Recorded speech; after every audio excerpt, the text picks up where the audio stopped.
안녕하십니까. 세종 이도의 눈물 저자 김옥윤입니다. 자, 오늘 본 강의에 아주 이제 어렵고 심오한 내용들이라서 여러분들 좀 따라오실 때 조금 어려우신 점도 있으실 겁니다. 그러나 조금만 참고 한번 따라와 보십시오. 너무 재미있습니다. 자, 그러면 본문을 한번 보시면서 제가 여러분들께 내용을 설명해 드리도록 하겠습니다. 자, 우라 하는 거는 우리가 감탄하죠. 요 감탄사와 같은 겁니다. 정음자기 천지 만물질이 한비하니 기신이 의제로구나. 시태천계 성심이 가수원 자운이라. 이렇게 말씀을 하셨는데요. 바른 소리가 만들어져 하늘과 땅 모든 사물의 이치가 모두 갖추어지니 신비롭구나. 이런 뜻입니다. 이는 분명 하늘이 세종대왕 같은 성군의 마음을 여시고 그 세종대왕의 솜씨를 빌려주셔 세종께서 훈민정음을 만들어 내시게 한 것이다라는 이러한 내용입니다. 자, 간추려 말하자면 하늘과 땅의 조화로움은 본래 하나의 기운이니 음양오행이 서로 시작과 끝이 되네. 이런 뜻입니다. 자, 음과 양은 애초에 하나로 집결되어 있습니다. 음적인 요소와 양적인 요소를 하나의 무국으로 갖고 있다가 거기에서 조화를 이루고 음과 양으로 분리가 되고 거기에서 다시 8개로 발전이 되고 16개 이런 식으로 전부 발전하는 세상의 모든 자연 원리의 이치를 말하는 것입니다. 자, 여러분, 우리 인간이 아무리 애를 쓰고 아무리 용을 쓴다고 하죠. 그만큼 뭔가 자연과 맞서서 도전하려고 하면 반드시 자연 앞에 꺾이고 맙니다. 자연의 순리를 따라가야 됩니다. 자, 그래서 이러한 모든 자연의 음양, 오행, 원리는 우리가 만들어 쓰는 문자, 말, 사회, 제도, 문화 모든 면에서 그 바탕이 순조롭게 이어져 있어야 됩니다. 그래야지 모든 세상의 일들이 자연의 이치에 맞게 순리에 맞게 진행이 되어지는 것입니다. 그것을 일찍이 공자께서도 맹자께서도 다 깨달으셨고요. 현대에 아주 그야말로 기발한 사고방식을 갖고 있는 현대인들에게도 이러한 이치는 결코 무시가 될 수는 없습니다. 자, 우리가 풍수와 지리라고 하는 얘기들을 종종 듣긴 하지요. 자, 그럼 풍수는 뭐고 지리는 뭐냐? 그리고 그 내용들이 결과적으로는 어떤 내용들이냐? 인간의 삶을 풍요롭게 하는 근본적인 취지가 있습니다. 자, 사람이 살아서 좋은 집에서 살아야 되고요. 또 우리 인간에게는 또 이 사후세계라고 하는 그런 얘기들을 무시할 수는 없지 않습니까? 그것이 있고 없고를 떠나서 그것이 존재하고 비현실적이고 이러한 내용들을 떠나서 사람의 마음을 의료해 주는 부분입니다. 그래서 우스갯소리로 그러지요. 교회 목사님도 교회 새로 세우실 때요. 풍수지리 터 보시고 합니다. 날짜 잡아서 들어갑니다. 그거 왜 그럴까요? 인간의 근본적인 것이 저 바탕 속에는 자연의 그러함을 배우고 따르는 그런 기본적인 이 마음이 내재해 있기 때문인 것입니다. 자, 그래서 하늘과 땅의 조화로움은 본래 하나의 기운이니 음양오행이 서로 시작과 끝이 되느라고 이렇게 설명을 해 놓으셨습니다. 자, 다음 문장을 한번 볼까요? 무로 양간 유형성이니 원분물이 수통이라.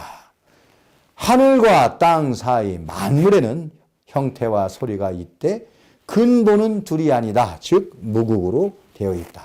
이치와 이러한 내용들은 숫자로 통한다고 하였습니다. 자, 그래서 하도에서 혹은 달력에서 혹은 모든 수리에서 통용되는 숫자는 이 문자와도 다 연관이 되어 있습니다. 그래서 소리가, 이치가 숫자로 통한다라 이렇게 말씀하셨던 것입니다. 그래서 하도에서 다시 한번 짚고 넘어가면 16수요, 38목이요, 27화요, 50토요, 49금이라 하고 거기에 자음과 모음의 배열을 맞춰 놓으신 것이 바로 이치와 숫자로 통한애를 나타내신 겁니다. 자, 다음 문장을 보시면요.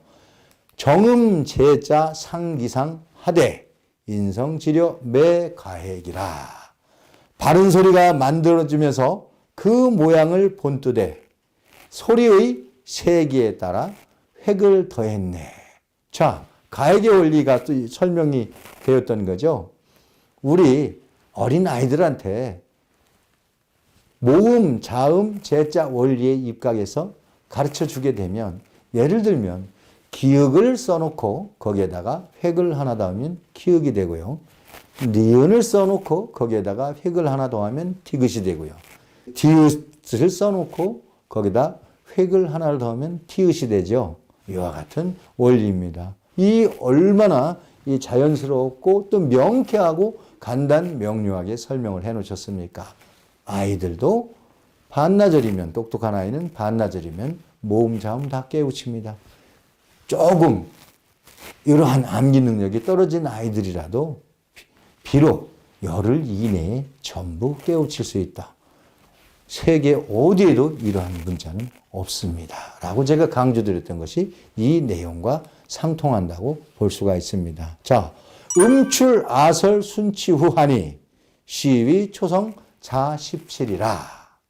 소리는 어금니, 혀, 입술, 이 목구멍에서 나오니 여기에서 첫소리 17글자가 나왔다. 이런 뜻입니다. 얼마나 이게 이치에 맞는 얘기입니까? 저는 이 내용을 읽을 때마다 아주 재미있어 죽겠습니다. 그런데 우리 공부하시는 분들한테는 여쭤보면 저를 멍하고 쳐다보시죠. 이게 어디가 재미있습니까? 물어보죠. 근데 요거 3번, 4번 반복해 보십시오. 정말 재미있는 얘기입니다. 반복해 보시고 다음에 재미없으시면요. 저한테 문자 남겨주세요. 당신 재미있다고 거짓말하지 말라고. 그러면 제가 반성하겠습니다. 자, 소리는 어금니, 혀, 입술, 이 목구멍에서 나오니 여기에서 첫소리 17글자가 나왔네. 이렇게 설명을 해 놓으셨던 겁니다. 다음으로 아치설근 폐우형이나 유업이 옛니응이 사육, 이응, 치의 별이라. 이렇게 했습니다.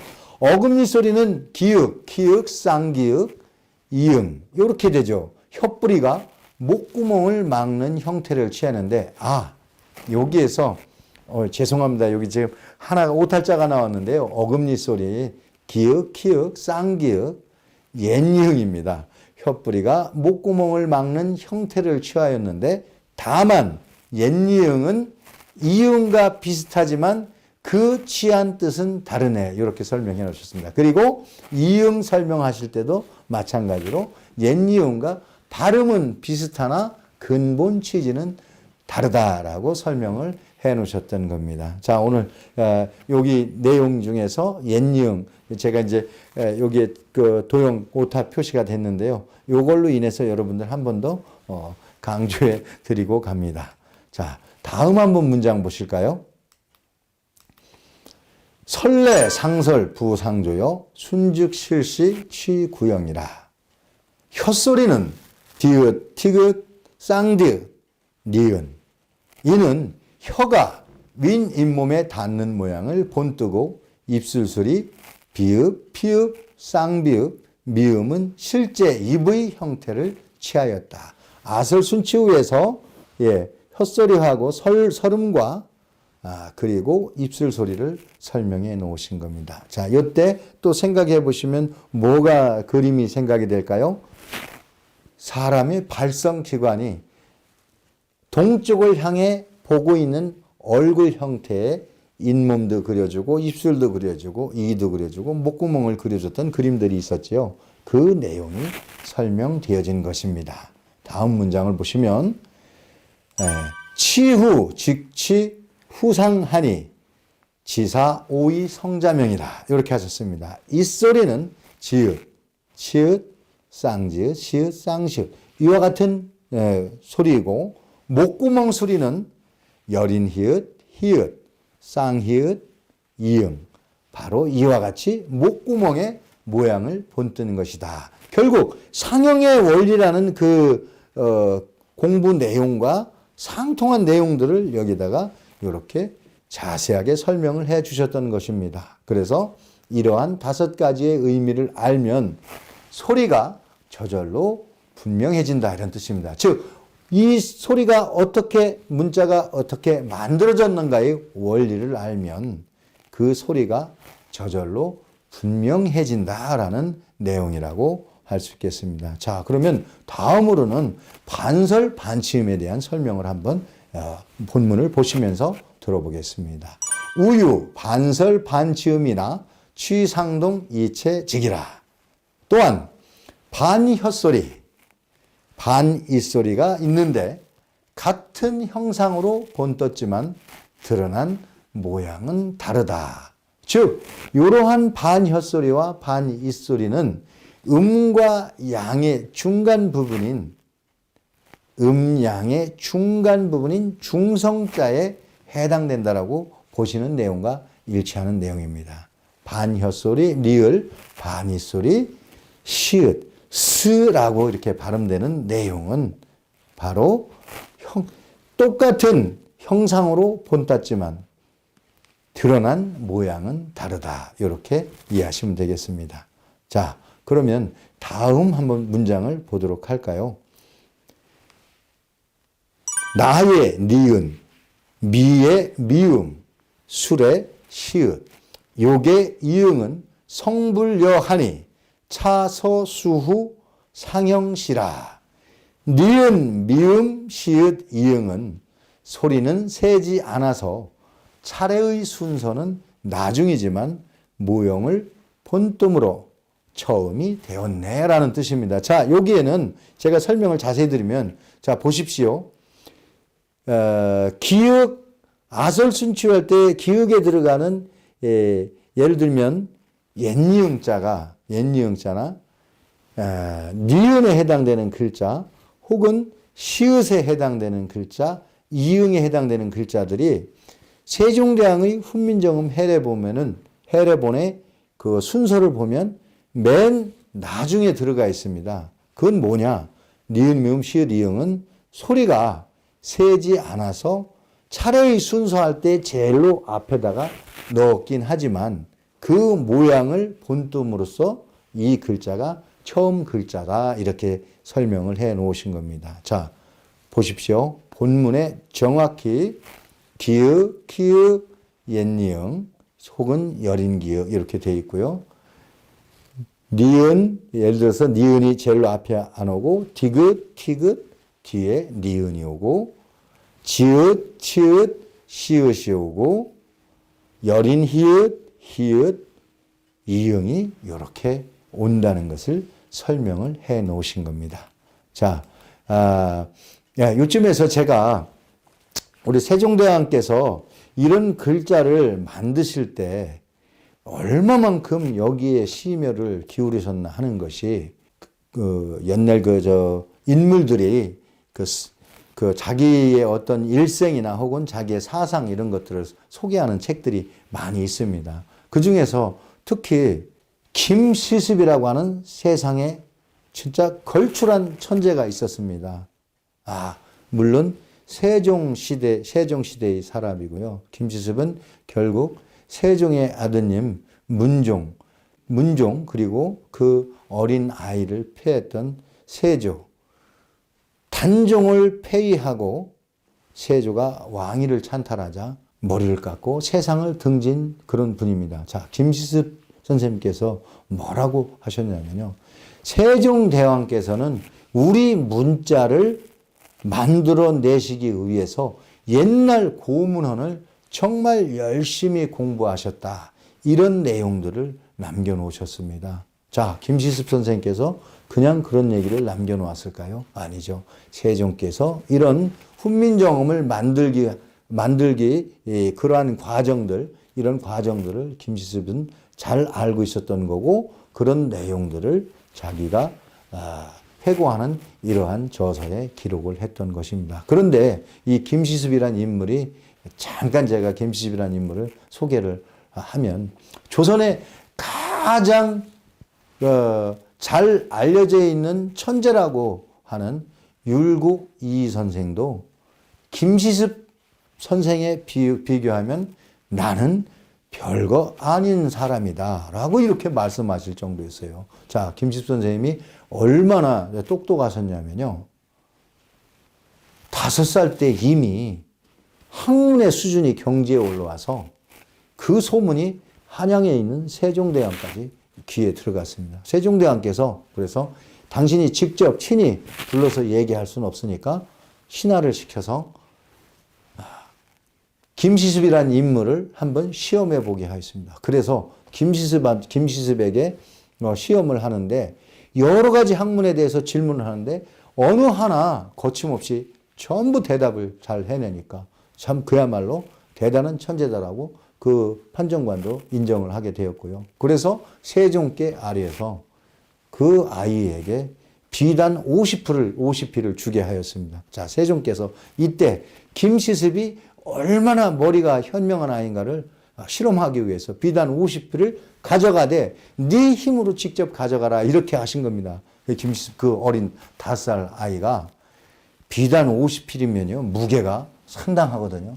일반 성인도 들고 가기가 어려운 무게인데 그 비단을 50필을 전부 펼쳐서 맨 마지막 끝을 시습의 허리에다 묶어서 그걸 질질 끌고 가더라. 50필은 들고 갈 수 없으니까 질질 끌고 가더라. 이렇게 하는 내용들이 실록에서 나와 있습니다. 그러니 얼마나 아이가 영명했습니까? 세종께서 정말 많이 놀라셨다는 거죠. 그래서 기니 저 아이는 나중에 내가 쓰겠다 하셨는데 아이는 인생의 아이러니하게도 세조가 단종의 왕위를 찬탈하면서 김시습은 떠도는 방랑객이 되었고 김시습은 결국 승려가 되어서 전국 각지에 떠돌며 수행을 하고 그 다음에 한시도 짓고 또 금우신화라고 하는 최초의 한문 소설을 지으셨으니 참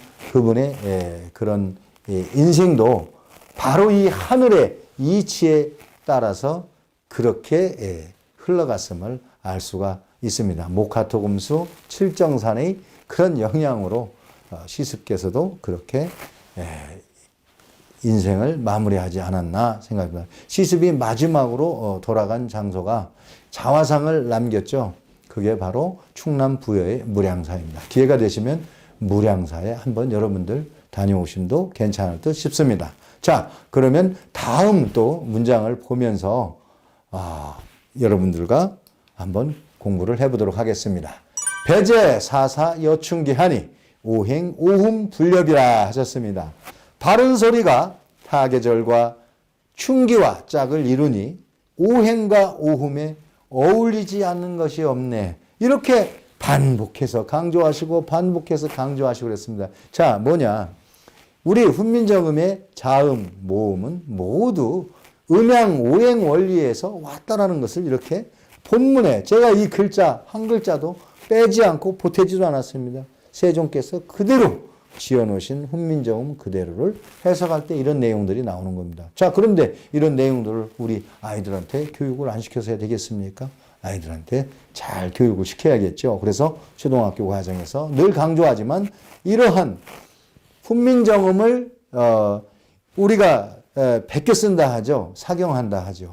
베껴 쓰기 시간을 가지면 국문과 한자와 한글을 동시에 공부를 할 수 있고 또 세상을 살아가는 다른 이치들도 또 공부를 할 수 있다라고 제가 주장하는 것입니다. 자, 다음은 유후의 수동 여우요 안에 춘목 기음 각이라. 목구멍 소리는 오행 중 물이고 사계절 중 겨울이며 오음 중 우가 되며 어금니 소리는 나무이고 봄이 된다 하셨습니다. 자, 일육수라고 했죠. 목구멍 소리는 일육수입니다. 아설순치 후에서 후에 해당됩니다. 그래서 오행 중 물, 북쪽이고 물이고 겨울이며 오음 중 우가 됩니다. 그 다음 자로 어금니 소리는 나무이고 봄이며 각이 됩니다.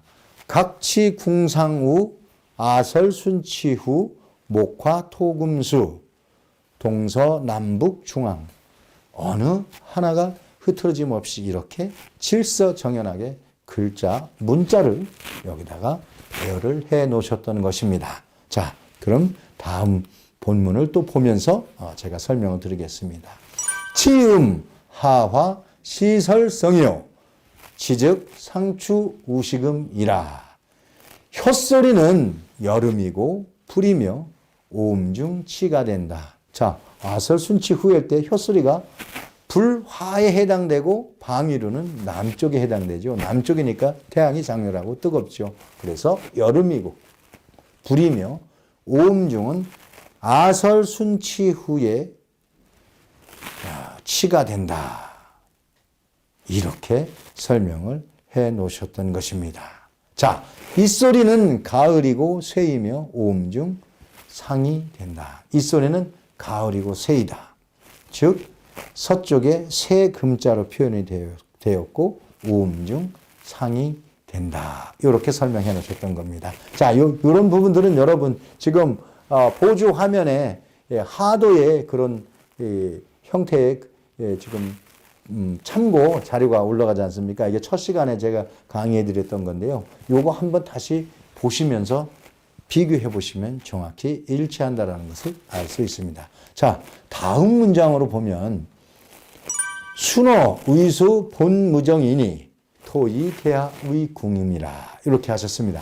입술 소리는 본디 위치와 수의 정함이 없으니 흘기고 늦여름이며 오음 중 궁이 된다. 자, 가운데 중이죠. 동서남북의 가운데. 즉 목화토금수의 토에 해당되는 자리입니다. 그래서 중토이고 숫자로는 5이고 10이라 이렇게 배우셨고 이곳이 바로 늦여름이고 오음 중 가운데 궁이 된다라는 이런 뜻입니다. 자, 여러분 이렇게 계속 반복해서 하시다 보면 이게 이제 머릿속에 그 그림도 유추가 되고요 하면서 점점 쉬워집니다. 그러다 보면 정말 재미있습니다. 제가 재미없는 거 억지로 재미있다고 강조해 드립니다. 왜? 재미없는 시간 3번, 4번, 5번 견뎌보십시오. 그러면 재미있어집니다. 여러분들 아마 일상생활에서도 마찬가지일 거예요. 하기 싫은 거 자꾸 반복해서 하다 보면요 어느 순간에 재미있어지는 때가 옵니다. 그거는 뭐냐?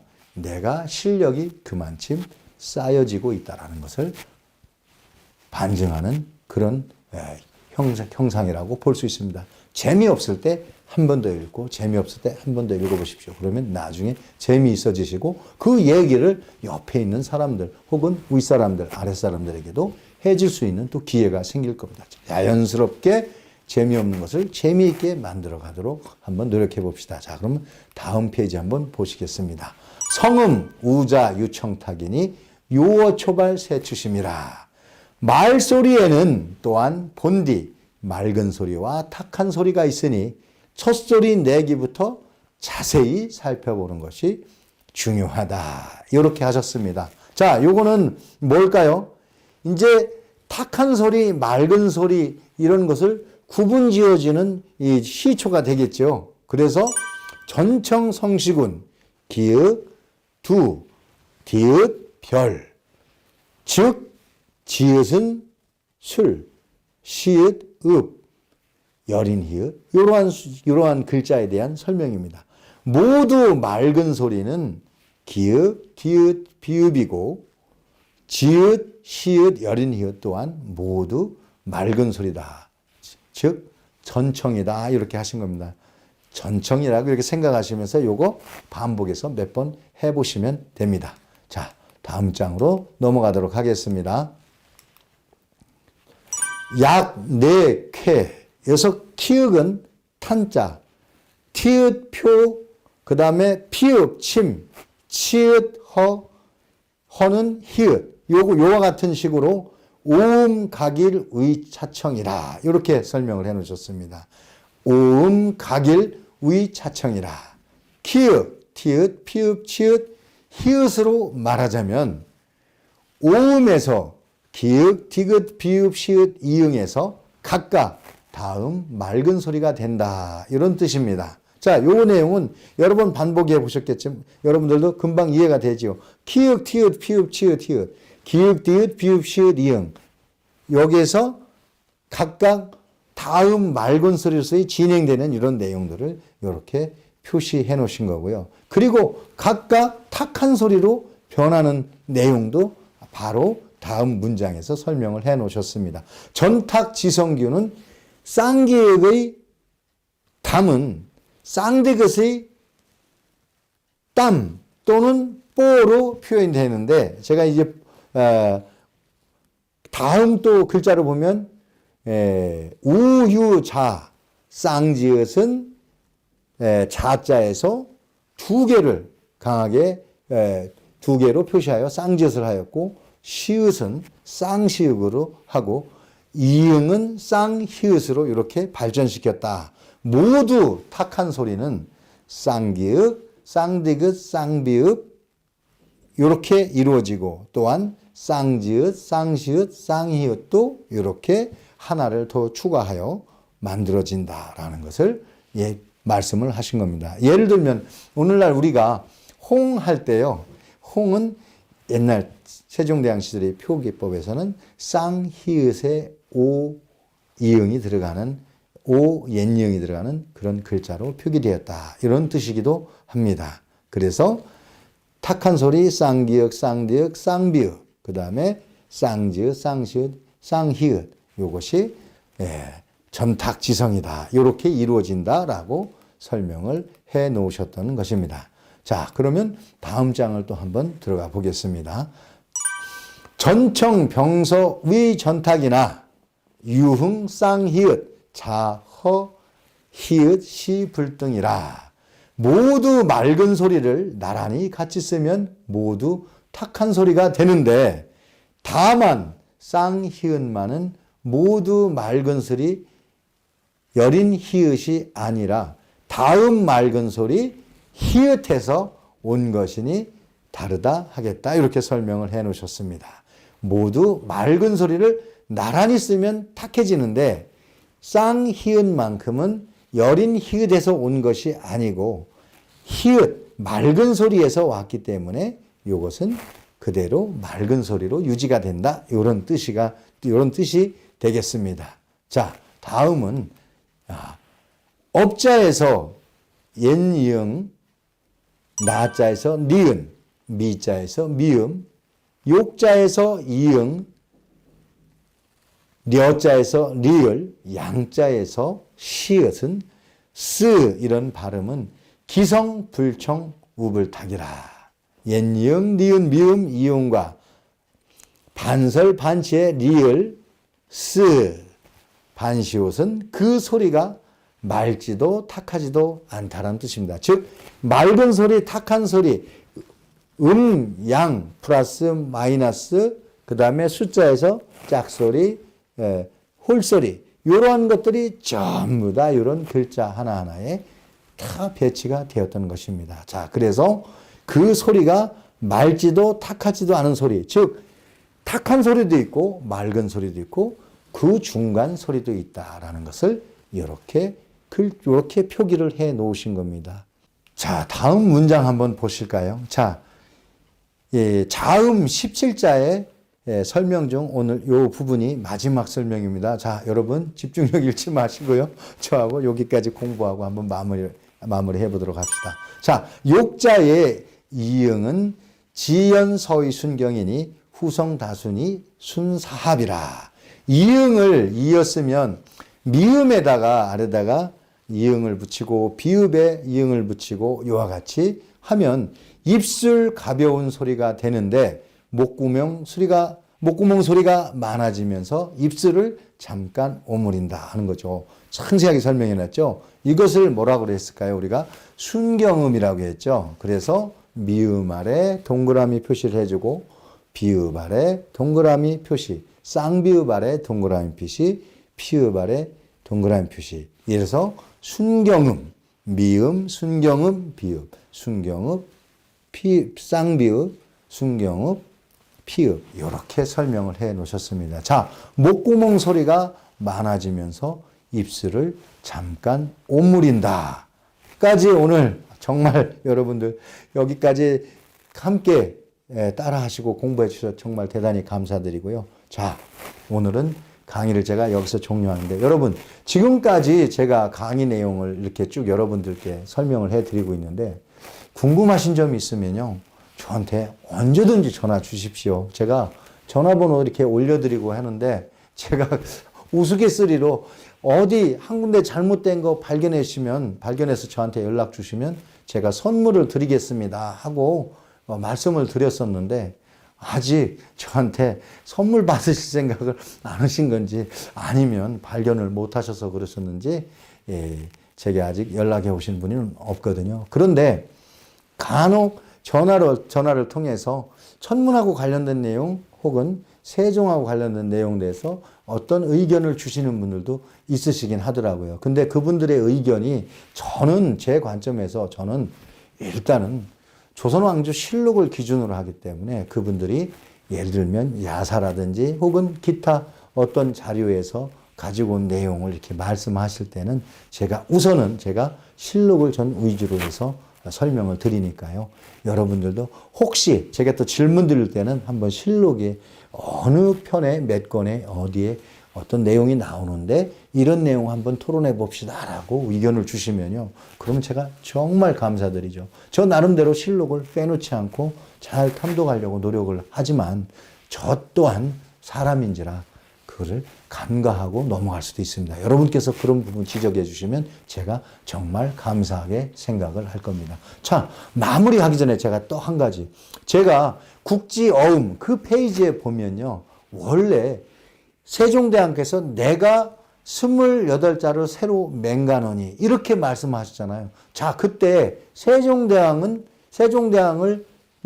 표기하면서 나 여자를 표기한 게 있고 제 세종 이대 눈물에서는 자자를 써서 올리기도 했습니다. 자, 여러분 나 여자를 자자로 오기해서 표기한 것이 아닙니다. 저는 세종대왕을 극존칭해 드린 겁니다. 즉 맹자, 공자, 순자의 이 자는 학자로서 최고의 인문들을 칭할 때 자라고 하는 겁니다. 그런데 어찌 우리 세종대왕께 짐이라고 해도 부족할 판에 나 여자를 쓰겠습니까? 그거는 제가 스스로 불경하여 제가 훈민정음 해례본에 딱 한 자를 제가 임의로 바꿔 쓴 게 있습니다. 그게 뭐냐면 나 여자를 자자로 세종대왕의 최고의 학자라고 나 여자를 자자로 바꿔 쓴 겁니다. 저는 그 질문이 오기를 정말 많이 고대했는데요.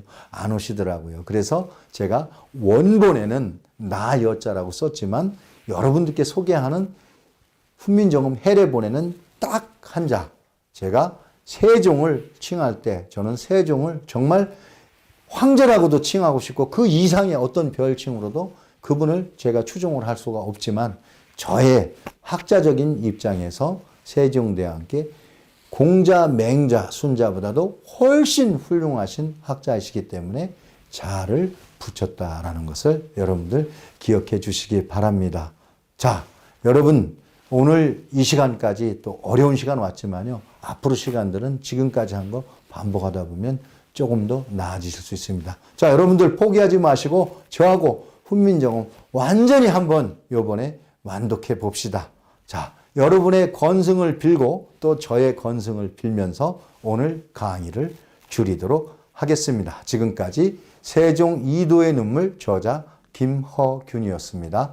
감사합니다.